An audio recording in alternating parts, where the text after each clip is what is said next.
মেহেদী হাসান হৃদয় ভাই officially exclusive update দিলেন বরবাদ নিয়ে। তো কি এই আপডেট দিলেন সেটা আগে ভিডিওতে বলছি। তো হে গাইস, আমি প্রথম তো মেগাস্টার শাকিব খান এবং কি মেহেদী হাসান হৃদয় ভাইয়ার সিনেমা হতে যাচ্ছে বরবাদ। এই সিনেমাটা রিলিজ হবে ভাই রোজার ঈদে। সিনেমাটার ভাই একটা ফার্স্ট লুক বাদ দিয়ে অফিসিয়ালি ভাবে কোনো কিছু আসে নাই, ফ্যানমেড অনেক কিছুই আছে কিন্তু অফিসিয়ালি ভাবে কিছু আসে নাই। তো এইগুলো নিয়ে ফাইনালি মেহেদী হাসান হৃদয় ভাইয়া এক্সক্লুসিভ আপডেট দিলেন। তো কি কি নিয়ে আপডেট দিলেন সেটা আগে ভিডিওতে বলছি। তো মেহেদী হাসান হৃদয় ভাইয়াকে জিজ্ঞাসা করা হলো, আপনি কি মেগাস্টার শাকিব খানের সাথে যে এই সিনেমাটা করলেন আপনি কতটা এক্সাইটেড ছিলেন এবং কি নার্ভাস ছিলেন কিনা। তো ওইখানে মেহেদী হাসান হৃদয় ভাই বলে যে আমি তো সিনেমার মধ্যে একজন বাচ্চা মানুষ, তো সেই জন্য আমি সিনেমায় প্রথমবার আসলাম। তো মেগাস্টার শাকিব খান যেভাবে আমাকে চান্স দিয়েছেন, তিনি হলো কেরিয়ারের কোন মাথায় গেছেন আর আমি একজন নতুন মানুষ, আমাকে যেভাবে চান্স দিয়েছেন ভাই আমি অনেকটাই খুশি এবং কি অনেকটাই নার্ভাস। তো প্রডিউসারও আমার পিছনে অনেকটাই টাকা খরচ করছে, আমাকে ভরসা করে, আমার গল্পের উপরে ভরসা করে। তো সেই জন্য আমি নার্ভাস যে সিনেমাটা কেমন হতে যাচ্ছে। তো ফাইনালি সিনেমাটা শেষ র্যাপ আপ করে দিয়েছে। তো সিনেমাটা দেখার পরে মেহেদী হাসান হৃদয় অনেক খুশি এবং কি মেগাস্টার শাকিব খান অনেকটাই খুশি এই সিনেমাটা দেখে। তো ডেলি শুটিং হয়েছে, তো শুটিং শেষ করে মেগাস্টার শাকিব খান ডেলি বলতো যে পারফেক্ট হয়েছে, আজকে অনেক ভালো শুটিং হয়েছে এবং কি অনেক ভালো সিকোয়েন্স হয়েছে। তো এইগুলো বলে বলে মেহেদী হাসান হৃদয়কে উৎসাহ দিত মেগাস্টার শাকিব খান। তো এইরকম ভাবে মেগাস্টার শাকিব খান অনেকটাই হেল্প করছে এই বরবাদ সিনেমাটায়। মেগাস্টার শাকিব খান একটা সিন ছিল যে দরজায় থেকে বেরোতে, ওইখানে ভাই দরজার সাথে বাড়ি খেয়ে মেগাস্টার শাকিব খানের একটা মাথা ফেটে গেছিল।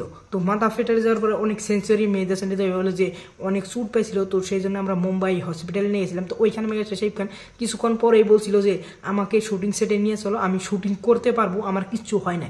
তো ওইটা নিয়ে মেহেদী হাসান হৃদয় অনেকটাই খুশি আর বলে যে আমি মরার আগ পর্যন্ত এটা ভুলবো না যে একজন সুপারস্টার আমাকে এরকম করে বলছে। তো ওই দিনটা যদি শুটিংটা না হইতো আর মেগাস্টার শাকিব খান যদি ওই দিন শুটিং না করতো তাহলে ভাই প্রডিউসারের 20 থেকে 22 লাখ টাকা খরচ হইতো ভাই। এটা অফিসিয়ালি জানাইলেন মেহেদী হাসান হৃদয় ভাই। কারণ এখানে ভাই অনেক বড় একটা ফাইট সিকোয়েন্স থাকতে যাচ্ছিল বা এখানে অনেক বড় একটা সেট সাজানো হয়েছিল একদিন কর্নিকে। এদিকে 22 কোটি টাকা মেগাস্টার শাকিব খান বাঁচিয়ে দিয়েছেন মেহেদী হাসান হৃদয়কে এবং কি প্রডিউসারকে। মেহেদী হাসান হৃদয়কে জিজ্ঞাসা করা হলো যে আপনার বরবাদের ফার্স্ট লুক 14 ফেব্রুয়ারি আসতে যাচ্ছিল, 14 ফেব্রুয়ারি কেন আসবে না, না আজকে আসবে? তো সেটার উপলক্ষে বললো যে 14 ফেব্রুয়ারি তো আমাদের কিছু আসবে না, এটা আমাদের পরিকল্পনায় নাই।